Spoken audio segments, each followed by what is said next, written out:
Christ, Marx, Wood et Way nous ont donné ce jour parfait. Ça vous dit quelque chose? Si oui, vous faites sûrement partie des légendes. Et j'ai une mauvaise nouvelle, vous êtes vieux. Oh non, c'est pas gentil. Non, non, vous êtes pas vieux, vous êtes vintage.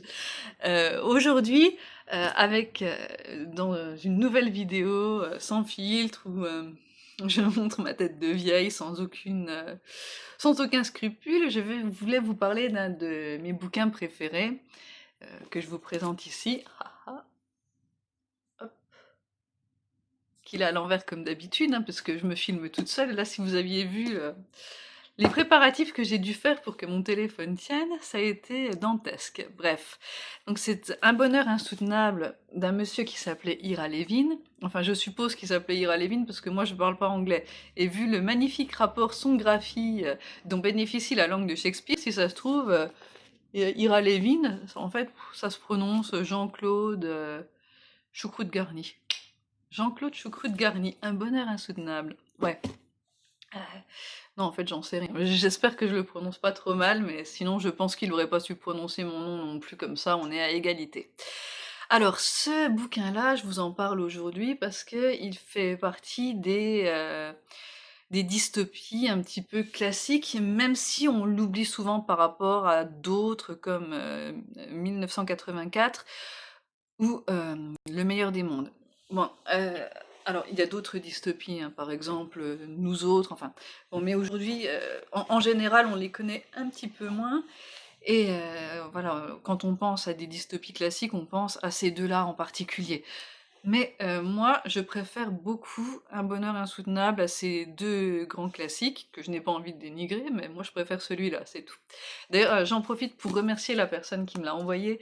C'est un monsieur avec qui je suis en contact sur Facebook, qui, sachant que j'adorais ce livre, me l'a envoyé parce qu'il l'a trouvé dans une boîte à livres, donc merci à toi, tu te reconnaîtras certainement si tu regardes cette vidéo.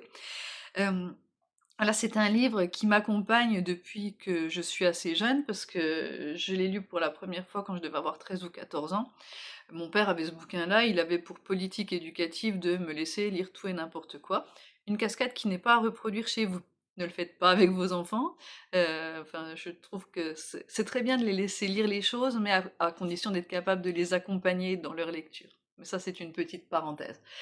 Et voilà, ce livre, je l'ai lu donc pour la première fois quand j'étais au collège. Je vous parle d'un temps que les moins de 30 ans ne peuvent pas connaître. Oh mon Dieu. Ouais, c'est pas grave non plus. Par rapport à Ira Levin qui lui est mort, je m'en sors quand même un petit peu mieux. Ouais, bref. Et je me rappelle que j'avais eu à cet âge-là une première impression d'angoisse par rapport à ce livre, parce que je m'étais dit que la plupart des gens aimeraient vivre dans le bonheur insoutenable en fait.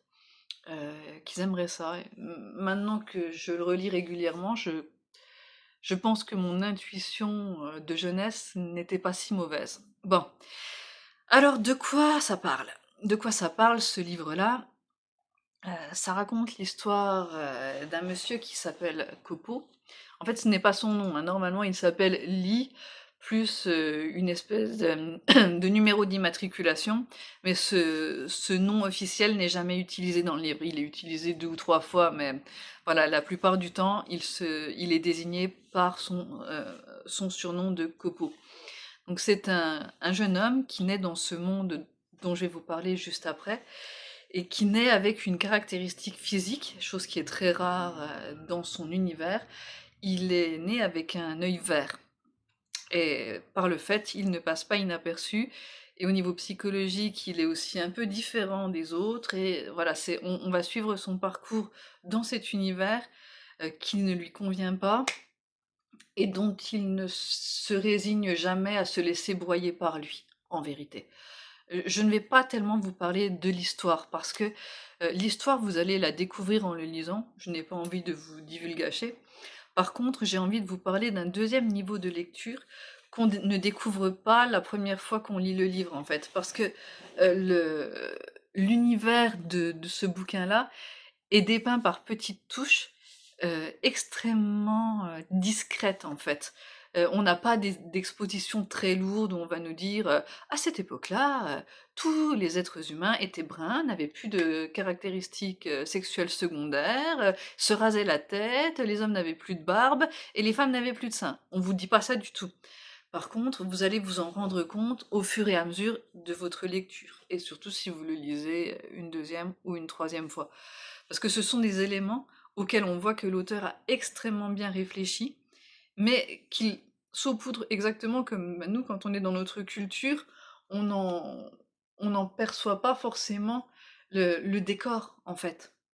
Donc là, dans ce livre, on avance comme si c'était dans notre culture, dans les choses normales et naturelles. Alors, qu'est-ce que c'est que cet univers-là? Dans cet univers-là qui se situe, après notre époque, mais on ne sait pas vraiment combien de temps, l'humanité a été, unifiée, et maintenant elle s'appelle la famille. Donc dans la famille, comme je vous l'ai dit, il n'y a plus d'ethnie, plus rien du tout. Tout le monde est à peu près, ben alors ça quand je l'avais lu la première fois, j'avais pensé à mon grand-père, parce que j'avais un grand-père qui était andalou et du coup il avait un teint de peau, il était mat quoi et en fait dans ce livre, bah, tout le monde a le teint de peau andalou. C'est-à-dire ils sont ni vraiment ils sont ni blancs, ni noirs, ni voilà. Hop là, un machin entre tout le monde comme ça, hop et on est content avec ça. Donc, ils ont tous les yeux bruns, donc sauf notre Copo avec son œil vert, là, qui du coup passe vraiment pas inaperçu. Donc ils se rasent tous le crâne, hommes comme femmes, hem et il n'y a plus alors il y a une seule langue, dont on pense qu'elle descend de l'anglais, mais ça n'est pas vraiment précisé non plus. Il n'y a plus de différence entre les pays. Il n'y a plus de différence entre les climats. Le climat est standardisé. Donc les pays, en fait, il n'y a plus de frontières, hein. Tout est la famille vit sur toute la terre et une personne, notre copeau, quelquefois il va vivre en mex plus, un indicatif, des fois en heure, des fois en jap, voilà. Il se les gens, en fait, sont envoyés de ci, de là, mais pas par leur propre volonté, par la volonté d'un ordinateur qui régit absolument toute la vie de la famille. Cet ordinateur s'appelle UniHord.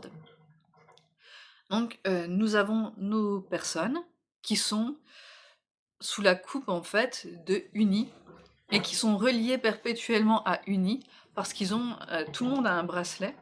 Ce bracelet, vous ne pouvez pas l'enlever. Vous l'avez perpétuellement et il indique où vous êtes. Alors le livre a été écrit en 1970, donc à cette époque-là, ils n'avaient pas imaginé qu'on pourrait être suivi comme avec nos téléphones, par exemple. Donc dans le livre, les gens doivent passer il y a des bornes partout dans la vie publique, dans l'espace public, et à chaque fois qu'on entre quelque part dans un magasin, par exemple, on doit toucher la borne avec notre bracelet, ce qui indique à Uni où est-ce qu'on se trouve. On est pisté comme ça, mais en fait, on participe à notre propre pistage. Au niveau de la vie économique, il n'y a plus de monnaie, plus rien du tout. C'est Uni qui décide de ce que vous avez le droit d'avoir ou pas.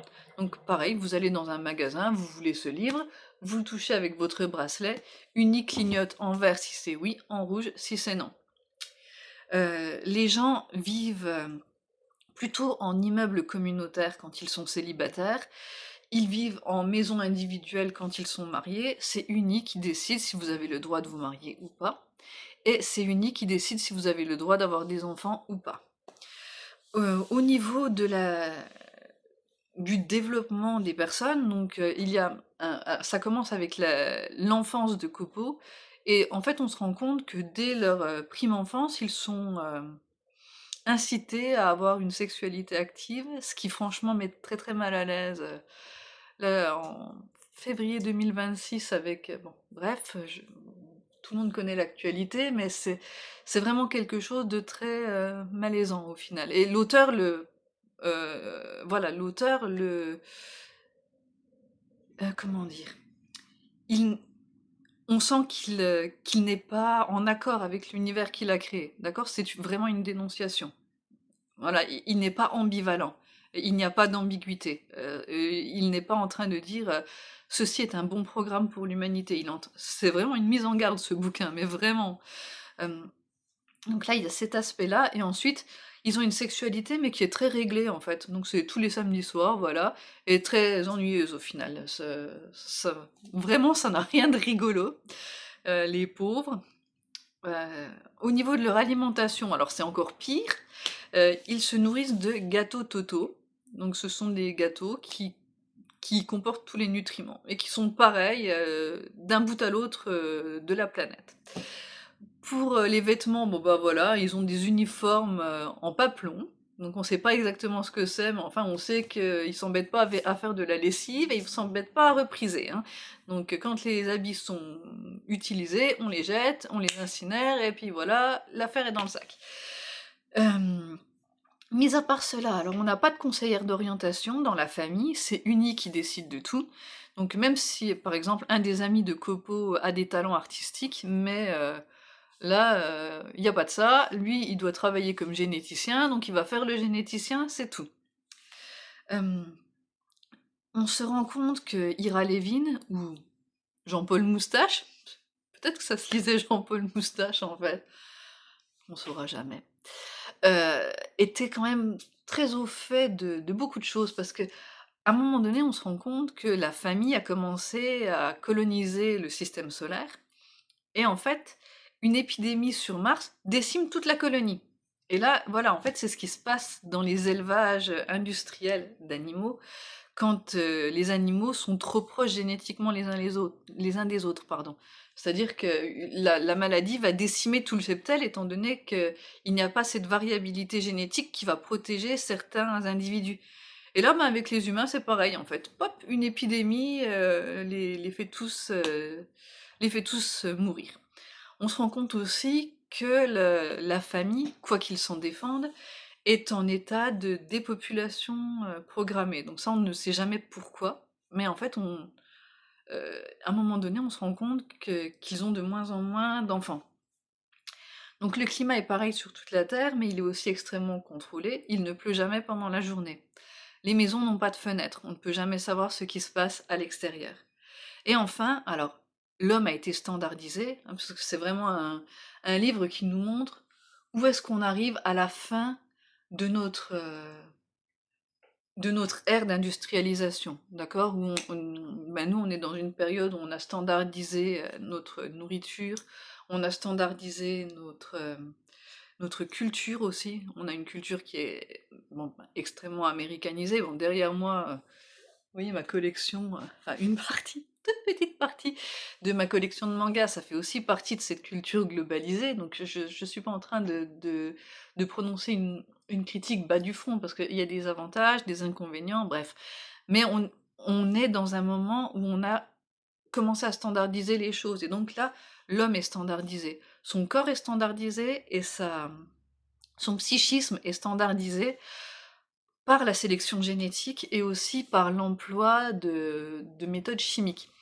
Donc avec les bracelets que les gens ont, en fait, tous les mois, ils vont dans un centre de santé et ils pensent qu'on va mettre leur vaccin à jour, etc. Mais en fait, euh, ils prennent surtout à leurs dépens et à leur insu des antidépresseurs et des produits qui les maintiennent calmes. De temps en temps, dans le livre, on voit qu'il y a des gens qui pètent les plombs, mais c'est pareil, l'emphase n'est jamais mise sur ces moments-là. Ça fait vraiment partie du décor. Une femme se met à hurler. Et en fait, elle est évacuée immédiatement et on va tout de suite la réintégrer dans la famille, hein, avec tout cet amour de, de, de nos chers frères et sœurs humains. Donc voilà le décor dans lequel il se situe. Et dans ce décor-là, ben, notre copeau va évoluer, il va se rendre compte qu'il y a des failles. Il va se rendre compte que les, les maps-mondes présentés par les musées présentent de subtiles différences. Il va se rendre compte que euh, des îles n'appartiennent pas à la famille. Et voilà, progressivement, des choses vont se mettre en place, il va rentrer en contact avec d'autres personnes comme lui. Et bon, voilà, ce monde merveilleux va se fissurer progressivement. Mais en tout cas, voilà, je voulais vous en parler un peu parce que je trouve que c'est un livre qui malheureusement n'a pas pris une ride. Mais vraiment et je pense toujours ce que j'ai pensé la première fois que je l'ai lu. C'est-à-dire que, malheureusement, beaucoup de personnes, seraient heureuses dans un monde comme ça, où on n'a pas à prendre d'initiative, où chaque jour ressemble, à la veille et ressemble au lendemain, où, voilà, on est des rouages d'une grande machine qui s'appelle la famille, là, dans ce cas-là. Et voilà, bon, alors, quand je dis ça, je suis peut-être trop pessimiste, à vous de me le dire dans les commentaires. En tout cas, c'est un livre dont je pense vraiment qu'il faut le relire. Si vous l'avez déjà lu, relisez-le en 2026. Si ce n'est pas encore fait, je vous incite vraiment à le faire. Alors, on le trouve, malheureusement de nos jours, presque uniquement d'occasion, mais ça vaut le coup de farfouiller un peu. En tout cas, voilà ce que je voulais vous en dire. Je vais pas parler encore plus parce que, mon Dieu, ça fait déjà plus d'un quart d'heure. Heu, c'est très long. Je n'ai pas vu le temps passer. Et vous? Voilà, ce que j'avais à vous raconter aujourd'hui, donc peut-être à une prochaine fois pour, une nouvelle lecture, sans filtre. Au revoir.